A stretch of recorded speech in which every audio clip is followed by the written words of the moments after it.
September 1974, Memphis.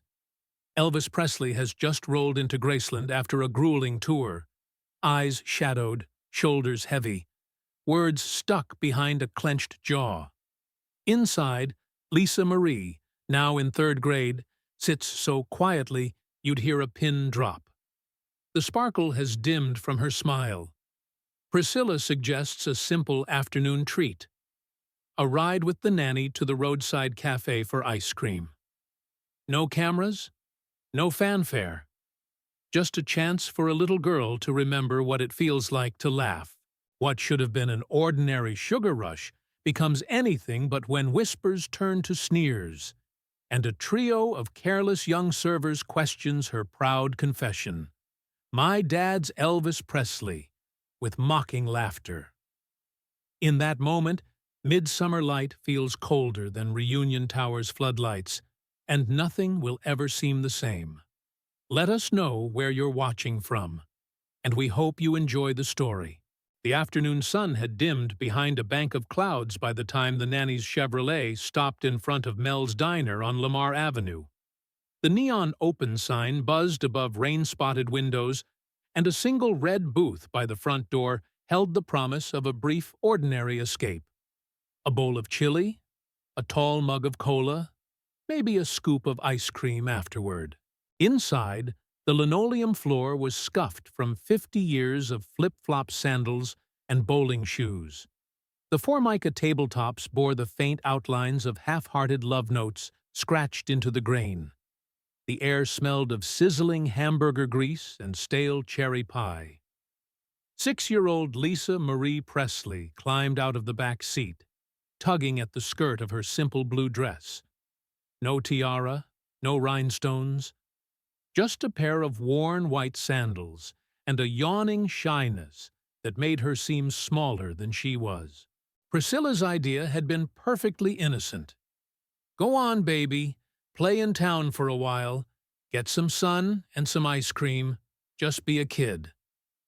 But as she stepped around the chrome bumper and followed the nanny's polite wave to the door, Lisa Marie felt the familiar prickle of nerves under her skin.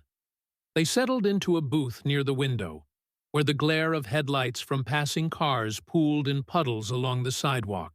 The nanny ordered chili and sandwiches. Lisa Marie asked quietly for vanilla ice cream in a paper cup. She watched as the waitress with the starched cap carried milkshakes to a corner table, the froth trembling like a promise. It all felt simple, until 3 teenage busboys materialized by their booth, trays in hand, grins already playing at the edges of their mouths.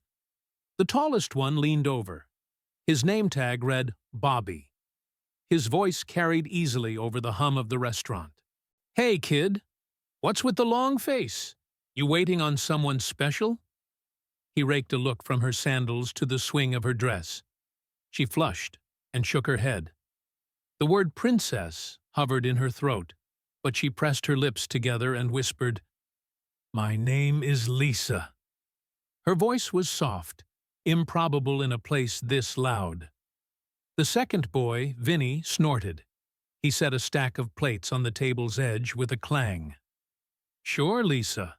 Whose kid? You lost or something?" He glanced at Bobby. "Maybe she's the mayor's daughter?"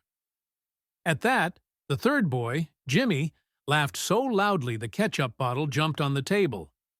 "Yeah, or maybe she's royalty. My royal father's John Lennon, see?" He perched on the edge of the booth, looking down at her like a hawk. "So, tell me, Lisa, does your dad wear a glitter suit to tuck you in at night? Sings you lullabies about blue suede shoes?" Time slowed. Lisa Marie's napkin trembled in her lap. The booth's linoleum backrest pressed into her shoulders as though trying to force her into a smaller shape. Around her, the other customers glanced over, some curious, some uncomfortable, but none intervened. The glint of amusement in the boy's eyes made her soul pinch. These weren't harmless jests. They were demonstrations of power. She felt the first pulse of shame. Not for herself, but for a father she loved in secret. The king, whose concerts filled stadiums, whose image was stamped on lunchboxes, whose name was whispered in awe. Her heart pounded against her ribs. She kept her gaze on the table, watched the faux grain wood pattern blur under her eyes. She knew what her father's name meant. Bright lights, screaming fans, cameras flashing like lightning. But here, in Mel's diner with its fluorescent bulbs and formica stalls, Elvis Presley was nothing more or less than a story these boys had decided was worth mocking. She swallowed hard, letting a small tremor shiver through her lips. "My daddy is—" She stopped, then forced out the rest. "Elvis Presley." Her voice was a strand of silk pulled taut. In the jukebox's rustle of vinyl and the distant hiss of coffee percolating, it sounded like a confession. The boys froze. Bobby's jaw worked once, then he shrugged and forced a laugh. "Right, kid. And I'm Mickey Mouse." He tipped an imaginary hat, the plate stack wobbling in his hands. Vinny chuckled, though his eyes were harder now. Jimmy leaned back, crossing his arms. They'd scored their cheap thrill, had drawn out her pain, like dragging a gloved hand across burlap. Lisa Marie's breath hitched. She felt the sting of tears, but blinked them back fiercely. A strange stillness settled inside her. Neither anger nor tears, but pure, uncomprehending shock. Her world had shifted, just enough to tilt the axis of her childhood. She didn't feel whimpered tears.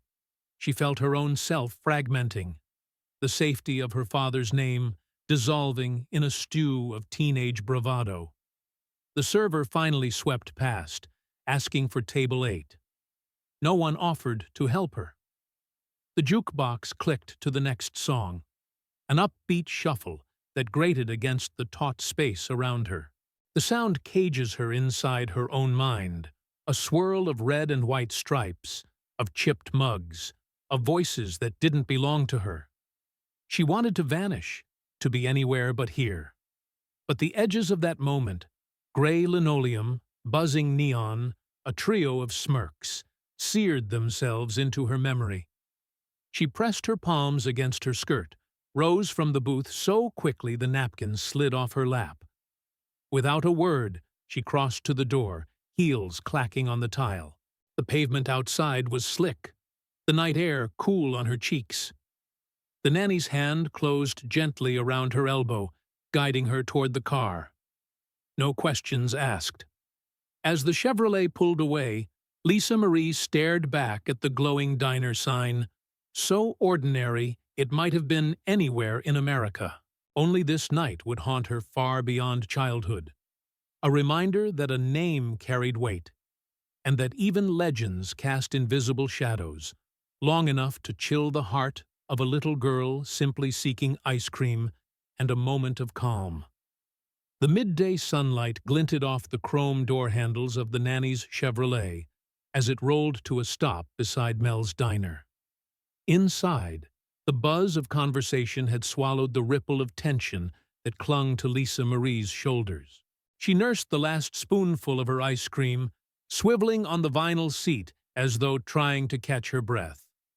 The 3 busboys were back to bussing tables, and for a moment the smoke-scented hum of the restaurant felt safe again, until a fragment of laughter drifted from the kitchen door, and the nanny's name rose in a skeptical tone. "Did she really say her daddy's Elvis Presley?" one voice sneered. "Yeah, Elvis Presley," another drawled. The third tisked. "A little girl with a big mouth. Let's see how serious she stays if I drip some syrup on her dress." They were jesting again. Harsh, careless levity tossed like gravel across a child's heart. The nanny looked up, horror paling her cheeks, but her response caught in her throat. Before she could intervene, the boys were already turning away, wiping their hands on their aprons, smirks tugging at their lips. Lisa Marie pressed a napkin into her lap, its edges crackling. She closed her eyes and let the tears gather. No grand sobs, just pinpricks against her lids. Beside her, the nanny's hand drifted to her own mouth, as though to bite back blame. "Sweetheart," she began, voice trembling, but the restaurant's din surged around them. The clang of dishware, a shout of order names, and the sharp hiss of the grill. Lisa Marie's gaze stayed fixed on the frosting blue scarf around her arm, the napkin's ridges imprinting onto her knuckles. She rubbed her thumb along the booth's formica, the cool surface anchoring her when the world spun. She stammered, then steadied herself. Can we go outside?" The words felt strange on her tongue, but no other plea came to mind. The nanny rose, smoothing her skirt, cheeks still flushed. She nodded, voice soft. "Of course, baby. Let's get some air." Lisa Marie slipped out of the booth and followed the nanny into a narrow corridor that led to the parking lot. The fluorescent ceiling lamps cut a harsh rectangle of light above their heads, making the dark outside seem even deeper. She pulled the knot of her dress tighter and tucked the napkin into her fist, as though it contained all her dignity. A cooling breeze rolled in the open doorway, scattering a few dry leaves across the asphalt. Her sandals clicked as she walked, and the nanny's shadow trailed beside her like a protective sentinel. Lisa Marie leaned against the building's brick wall and let the storm of her thoughts settle into quiet determination. After a moment, she whispered, Can we get some more ice cream?" A small, wry smile flickered at the corners of her mouth. A request not for comfort, but for normalcy. The nanny knelt and opened the car door. "I'll get you another, sweetheart. Stay right there." She hesitated, glancing toward the lit windows of the diner where the busboys still lingered. "I'm sorry," she murmured, brushing a hand through Lisa's hair. "I wish I'd stepped in sooner." She straightened and crossed the parking lot, seeking the door. From a few car lengths away, Elvis sat in his own vehicle, a muted black sedan parked under an aging street lamp. He'd slipped out of Mel's diner to avoid attention, waiting while the nanny and Lisa Marie took their reprieve. His reflection in the windshield was a ghost, exhausted eyes beneath dark curls, a world-weary set to his jaw. He watched the nanny move toward the entrance, then turned his gaze to where Lisa Marie stood, alone against the brick. She held the napkin in both hands, shoulders round against the dusk air. The lamplight cut across her small frame, illuminating strands of her hair in a soft halo. Her face was angled down, eyes hidden, but in the tilt of her head and the curve of her stance, he recognized the profound fatigue of someone who had carried more than any child should. He felt a sudden ache in his chest that wasn't exhaustion or jet lag. It was something older, sharper. He drew a breath, in that instant, certain there was no normal performance left for him tonight. His chest tightened like chords in a minor key, and without hesitation, he opened his door. The sedan's hush shattered under his boots on the asphalt. The nanny reappeared, ice cream carton in hand, glancing around in relief when she spotted him. Before she could call out, Elvis was already halfway to Lisa Marie, moving with calm purpose. The hush in the lot thickened as he approached. No cameras, no shouting fans, just his broad silhouette unfolding across the pale pavement. Lisa Marie looked up, startled by his sudden presence. Her mouth parted, ice cream forgotten, dollops clinging to the napkin. She blinked at him, a lone figure under the street lamp. In her eyes, he saw both recognition and the fragile distance of a child who had called him daddy with trust, only to have that trust rattled hours ago. He halted a step away, chest rising slowly. He didn't speak at first. He simply studied her, as though memorizing the shape of her small hands and the way she held herself. Then he knelt, coming eye to eye. His jacket brushed the gravel. "Baby," he said, voice low enough that only she could hear. "What happened in there?" Her lower lip trembled, and for a moment she hesitated. Then the words tumbled out. "They laughed. They laughed at me." Her voice was thin, wounded, yet resolute. "They mocked my daddy." He closed his eyes, swallowing once. The air between them hung heavy with her pain and his guilt. Finally, he laid a hand on her elbow, gentle, reassuring. "No one has the right to laugh at you," he said, quiet steel in his tone. "Let's get out of here." She nodded and slid her hand into his, the damp napkin folding between their fingers. The lot was still under his silent watch. The restaurant's neon glow seemed distant now, as though that place, where her tears had been so close to shame, belonged to someone else. He rose, pulling her close in a hug that lasted longer than she expected, arms encircling her so she couldn't doubt she was safe. Then they walked back to the car in companionable silence, her other hand curled in the pocket of his jacket. The nanny watched with moist eyes as they settled inside, her own burden lifted by the sight. As the engine purred to life, Lisa Marie peered up at her father through the rearview mirror. He offered a small, tired smile. No words were needed. His presence spoke louder than any reassurance he could have uttered. Outside the window, the neon sign winked off, leaving them alone in the cool hush of a moment salvaged by a father's unwavering resolve. He pushed the car door closed with a soft click and lifted his daughter into her booster seat. The nanny secured Lisa Marie's seatbelt, her fingers trembling slightly as she caught Elvis's eye in the rearview mirror. He nodded once, and she climbed into the front passenger seat. For a moment, the three of them sat in silence as the engine idled, the rain-washed neon of Mel's diner flickering across the dashboard. Then Elvis opened the passenger door, paused, and stepped out. The nanny started to protest, but he only shook his head and offered a steadying smile. "Stay with her," he said quietly. "I've got this." He walked back toward the diner under the yellow halo of the street lamp, the gravel crunching under his boots. Through the window, he could see the three boys still leaning against the counter, whispering and glancing toward the doorway. Their postures were casual, but their eyes sharpened the moment they spotted him. He straightened his shoulders and entered without a word. The air inside felt suddenly 10 degrees warmer. The hum of fluorescent lights, the clink of dishes, the faint hiss from the fryer. Conversations paused mid-sentence. A waitress hovering by the coffee urn dropped her pot handle with an involuntary clack. Even the jukebox seemed to stutter on its next selection. Elvis walked with calm purpose, arms relaxed at his sides, gaze level and unhurried. He approached the counter where Bobby, Vinny, and Jimmy had been joking a moment earlier.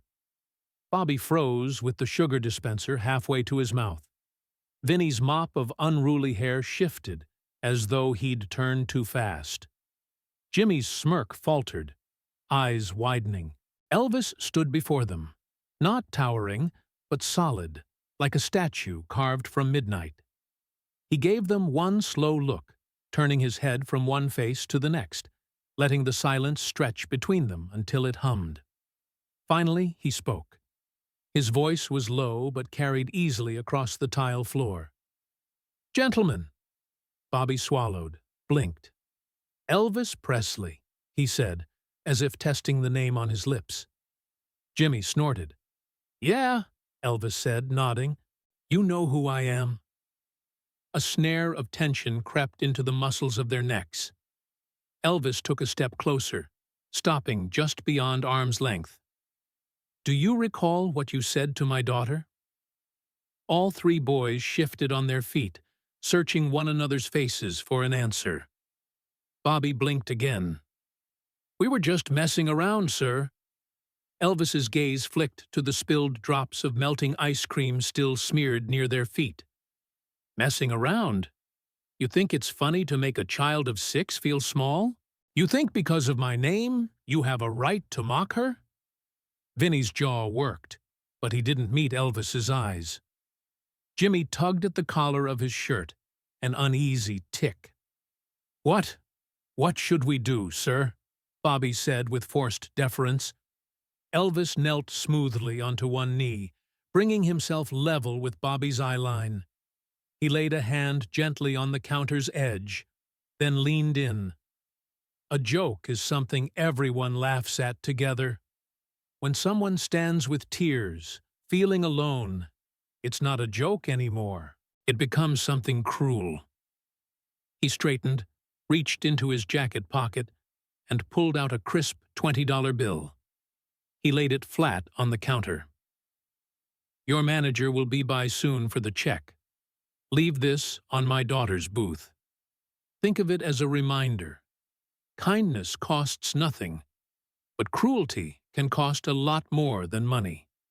He gave each boy a final look, steady, unwavering, then turned and walked out. They watched him go, jaws slack. The waitress hurried to pick up the bill, shaking so badly the coffee pot rattled.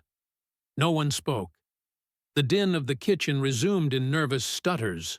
Orders shouted, pots scraped, the fryers squeal.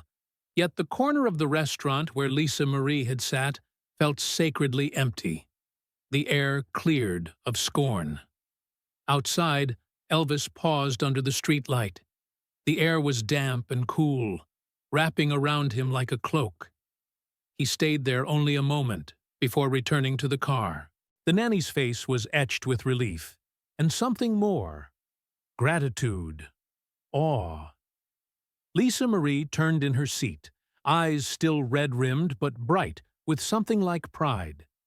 She managed a small, triumphant smile. He opened the rear door and slipped in beside her. Without leaning forward, he waited until she reached out and placed her hand on his. Their fingers intertwined, a quiet tether through the glass between the restaurant's harsh lights and the gentle hush of the car's interior. She whispered, voice thick with wonder, I didn't think you'd do that. He pressed his palm lightly to her cheek. No one hurts my little girl, he said softly, not even the legend. The engine purred to life. As they pulled away, the neon open sign of Mel's Diner disappeared in the rearview mirror, leaving behind a lesson that would outlast any chart-topping single. That courage is measured not in millions of admirers, but in the single act of standing up for one small heart that needed you most. The cab pulled away from Mel's Diner in near silence, headlights carving twin paths through the damp night. Lisa Marie pressed her forehead against the window, watching the neon sign shrink behind them until it blinked out. In the back seat, the nanny closed her eyes, exhausted but relieved. Up front, Elvis drove slowly, every muscle in his body still humming from the confrontation, his promise to protect his daughter more powerful than any spotlight glare. After a long moment, Lisa Marie broke the hush. Her voice was small, almost swallowed by the hum of the heater. I don't want you to be just famous, she said, eyes still on the passing streetlights. I want you to be my daddy. Elvis's hands tightened on the steering wheel. He glanced at her reflection in the rearview mirror, her eyes glimmering with tears she didn't bother to hide. His throat constricted with an ache he'd thought long buried beneath applause and travel.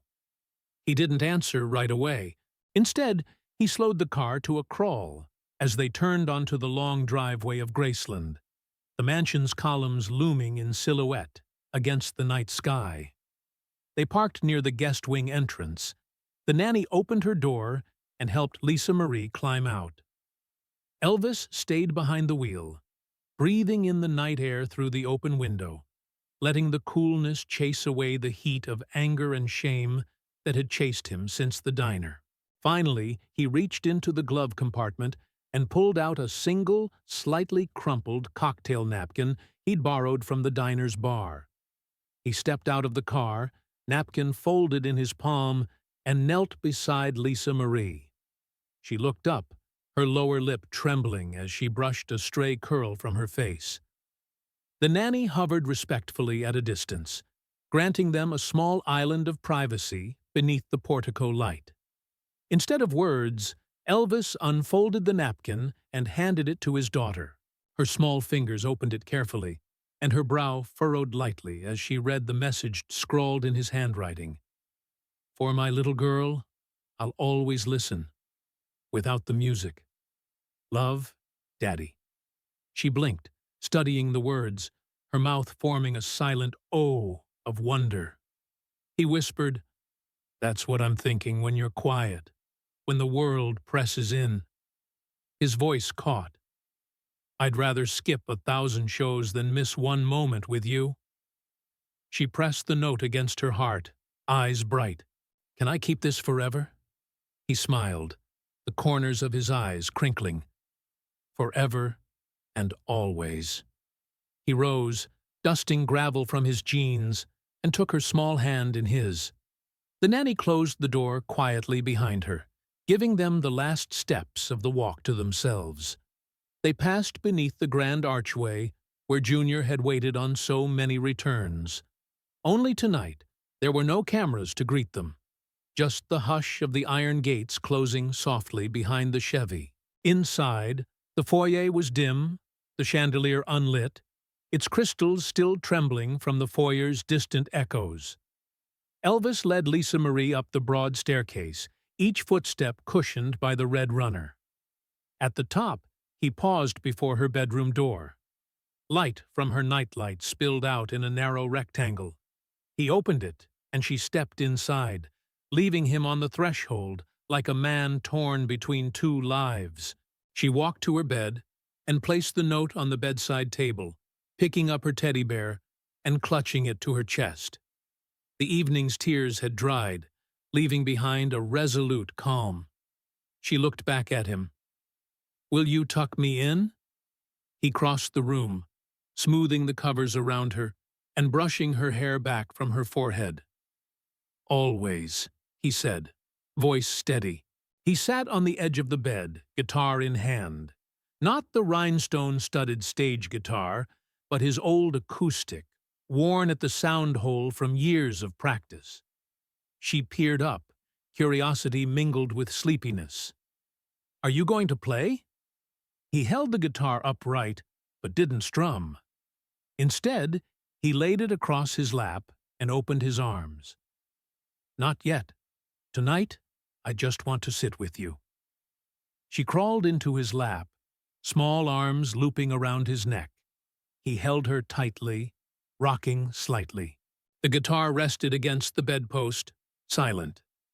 Outside, a breeze whispered through the oaks, and night insects resumed their chirp, a lullaby born of crickets and cicadas. After a moment, she yawned. He set her down gently and reached for her favorite storybook on the nightstand. In his voice, he found the soft cadence she loved.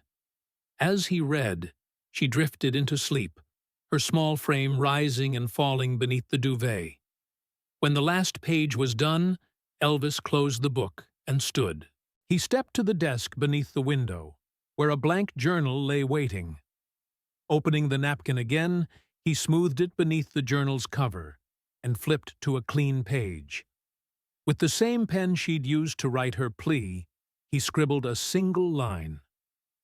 "My greatest song will always be the sound of you sleeping safe beside me." He closed the journal, slid it into the drawer, and turned off the lamp. The room fell into darkness, save for the glow of the nightlight. Elvis paused at the door, one hand on the frame. He looked down at Lisa Marie's sleeping face, serene in the pale halo of the nightlight. No stage, no audience, no roar.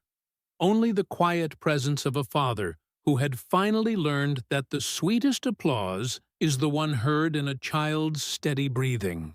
He whispered into the dark, "Good night, Button." And in that moment, More than any concert, more than any chart-topping hit, he understood that some acts of love require no stage, only the unspoken promise that you will always come home.